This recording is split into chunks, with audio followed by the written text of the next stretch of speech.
우리 시간에는 나를 부르실 때라는 제목으로 우리 셀라이프 오늘도 묵상의 말씀 통해서 하나님께서 우리의 삶을 인도하시는 그런 섭리 속에 살아가시는 성도님들 되시기를 부탁을 드립니다.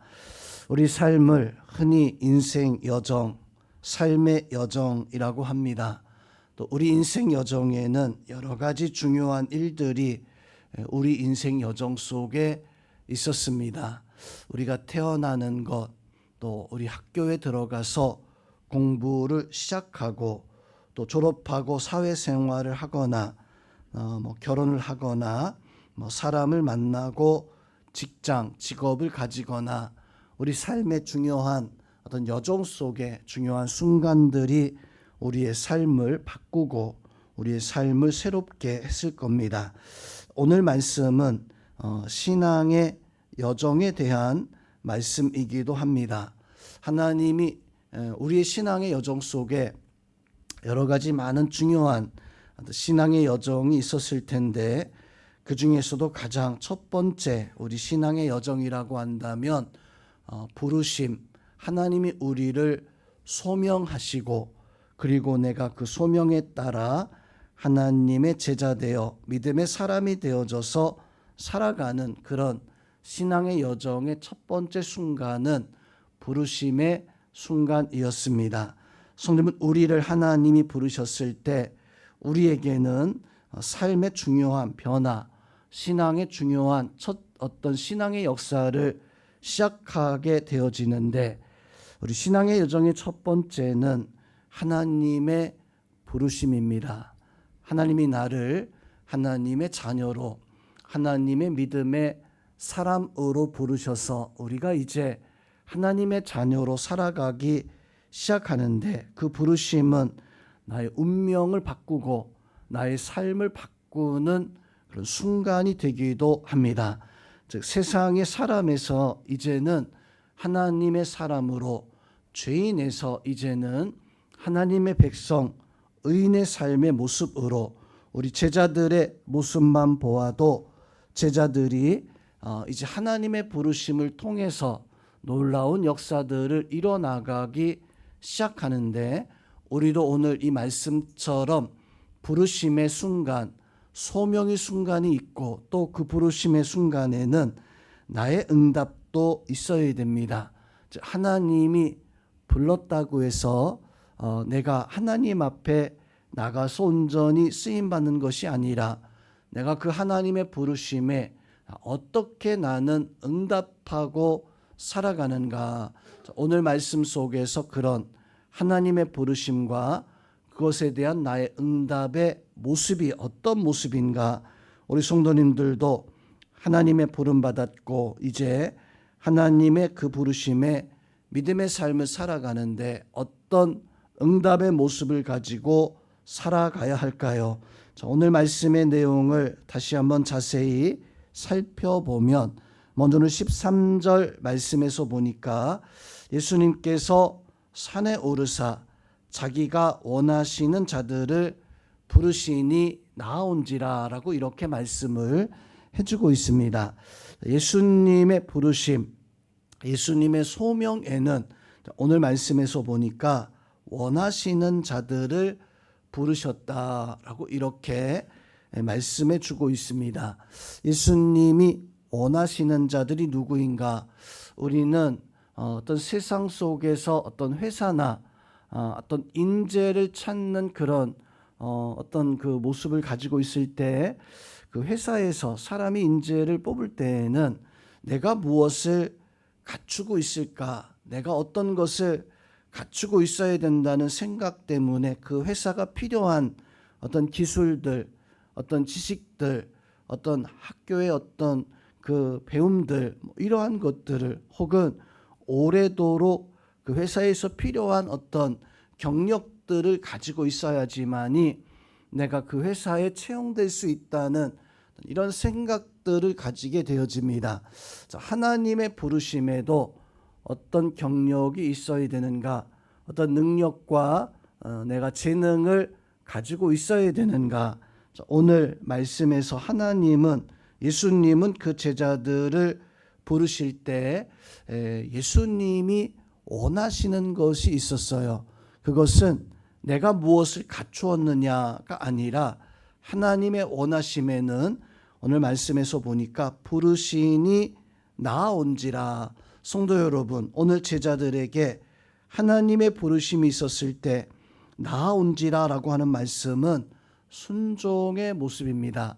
하나님께서 우리에게 원하시는 재능은, 하나님께서 우리에게 원하시는 어떤 가지고 있는 달란트, 가지고 있는 모습은 다른 것이 아니라 순종함으로 하나님 앞에 살아갈 수 있는가, 그 모습을 가지고 있는 자는 부르심에 나아왔다, 순종했다라고 이렇게 표현해 주고 있습니다.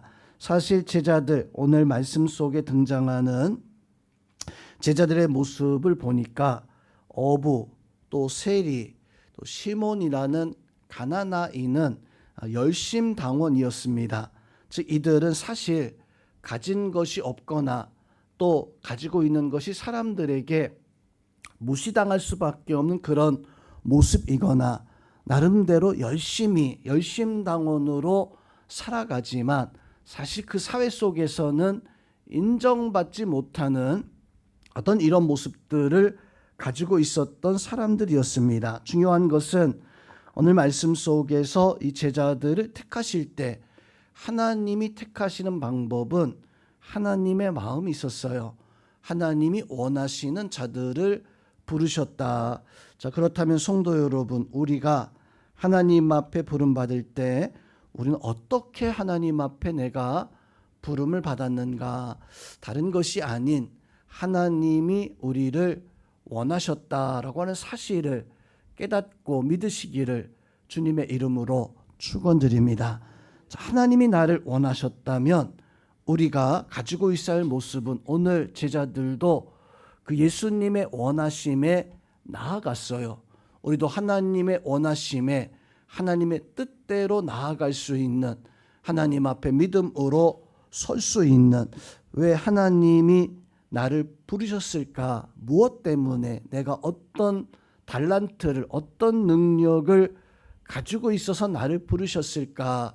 이런 어떤 생각이 아니라 우리는 나 같은 사람, 나같이 부족한 사람, 이런 사람을 부르셨을까? 단지 감사함으로 우리 하나님 앞에 나가서 순종의 삶을 살아갈 수 있는 그런 은혜, 그런 자세가 우리의 믿음의 자세, 하나님의 부르심에, 그 소명 앞에 하나님 나 같은 자를 부르셨으니 내가 주님 앞에 나아가겠나이다. 참다운 믿음의 마음으로, 겸손의 마음으로 순종할 수 있는 그런 은혜가 우리 성도님 속에 가득하기를 주님의 이름으로 축원드립니다. 오늘 14절, 15절 말씀에서 보면 예수님이 제자들을 부르시고 그 제자들과 함께하면서 원하셨던 것이 무엇인가? 오늘 14절 말씀에서 보면 예수님은 함께하기 위함이다. 함께하기 위함은 동행이죠. 우리가 하나님과 동행하는 삶, 예수님과 동행하는 삶, 어찌 보면 굉장히 중요한 신앙생활하면서 내가 예수님과 동행하는 삶을 살기 위해서는 많은 노력하고 수고해야지만이 그 하나님과 동행하는 어떤 이런 경지에 다다를 수 있겠다라고 이렇게 혹 생각할 수 있어요.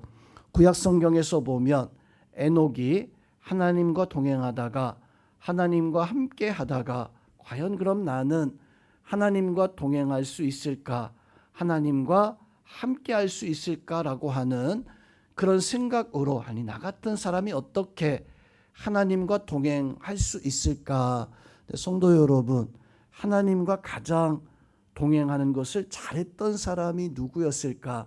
가장 완벽하게 하나님과 함께 했던 사람이 누구였을까? 가만히 한번 생각해 본다면 에덴 동산에서 죄를 짓기 전에 아담이 하나님과 가장 잘 동행한 사람이다 라고 하는 것은 어쩌면 너무나 당연한 일일 것입니다. 에덴 동산에서 아담이 했던 것은 우리가 상상했었던 것과 달라요. 단지 하나님이 좋아하는 모습, 하나님의 은혜 아래 하루하루 살아가는 그런 모습을 가지고 있었던 것이 바로 아담이었습니다.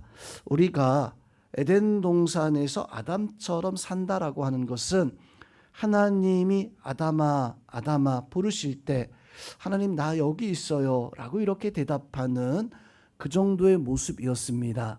또 하나님이 생육하고 번성하고 다스리라 라고 하는 그런 모습들, 성도 여러분, 우리가 아담처럼 동행한다, 함께한다라고 하는 것은 곧 우리의 삶 속에서 예배하고 기도하고 감사하는 그 모습, 그런 모습은 사실 우리가 어느 누구도 다 행할 수 있는, 즉 하나님과 함께하는 것은 어려운 것이 아닙니다. 그저 하나님이 기뻐하시는 일을 하루하루 살아가며 사는 것, 그것이 하나님과 동행하는 제자됨의 삶이고, 하나님이 우리를 부르신 것은 다른 것이 아닙니다. 죽으라고, 하나님을 위해서 순교하라고, 하나님을 위해서 나의 모든 것을 내려놓으라고, 그래서 하나님이 우리를 부르신 것이 아니라 날마다 하나님과 함께 하기 위한, 우리 성도님들은 에덴 동산에서 하나님을 기뻐했었던 아담처럼 하나님을 기뻐하며 하루하루 살아갈 수 있는 그런 성도님들이 되시기를 주님의 이름으로 부탁을 드립니다. 또 오늘 14절 말씀 마지막에 보니까 예수님께서 이 제자들과 함께 하시면서 전도하고 복음을 전하고, 또 15절에 귀신을 내어쫓는 권능들, 이러한 것들을 가지게 하려 하십니다. 즉 예수님이 제자들을 부르신 이유, 우리가 하나님 앞에 소명받은 이유 두 가지는, 첫 번째는 하나님과의 동행이고, 또 한 가지는 전도, 복음을 위해서 하나님의 말씀을 전하게 하기 위해서. 그래서 하나님은 우리에게 오늘 말씀에서 보니까 보내어 전도하게 하시면서 15절 말씀에 능력과 권세와 귀신과 사단의 역사들을 쫓아낼 수 있는, 오늘 15절 말씀을 우리는 어렵게 두렵게 생각할 수 있어요. 이 귀신은 곧 악한 영의 역사입니다. 악한 영의 역사는 우리가 세상에서 어떤 죄의 역사, 사단의 역사, 어떤 세상에 나를 넘어뜨리려고 하는 그런 역사를 내가 믿음으로 능히 물리쳐낼 수 있는 그런 능력과 그 은혜를 우리에게 더하여 주셨습니다. 즉 우리는 예수 그리스도의 이름으로 세상의 악한 역사들을 이겨내며 말씀으로 순종하며 살아가는 삶, 그것이 소명받은 믿음의 사람의 참다운 하나님의 제자된 삶입니다. 여러분이 사단의 역사를 쫓아내고 귀신의 권능을 쫓아내고 하나님의 말씀 속에 온전히 설 수 있는, 그것이 소명받은 자, 하나님 앞에 부름받고 하나님의 은혜 가운데 있는 믿음의 백성들의 모습일 것입니다. 그 모습으로 살아갈 수 있기를 주님의 이름으로 축원드립니다.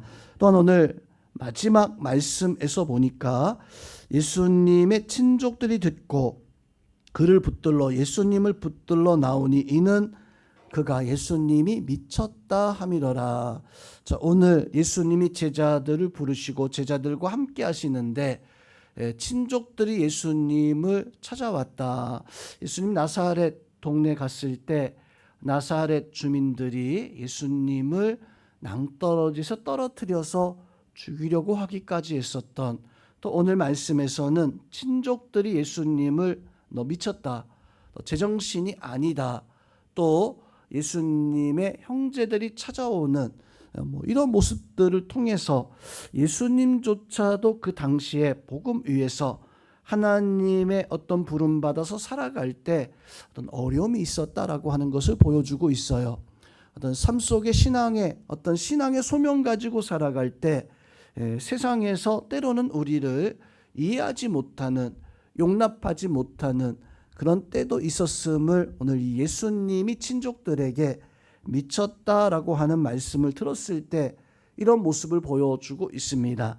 성도는 우리가 세상에서 환영받는 모습만 있는 것이 아니라 때로는 오늘 예수님이 당하였던 어려움처럼 우리도 어려움을 당할 수도 있고 하나님 앞에 소명받은 자, 그 소명으로 살기 위해서는 때로는 오해를 받을 때도 분명히 있습니다.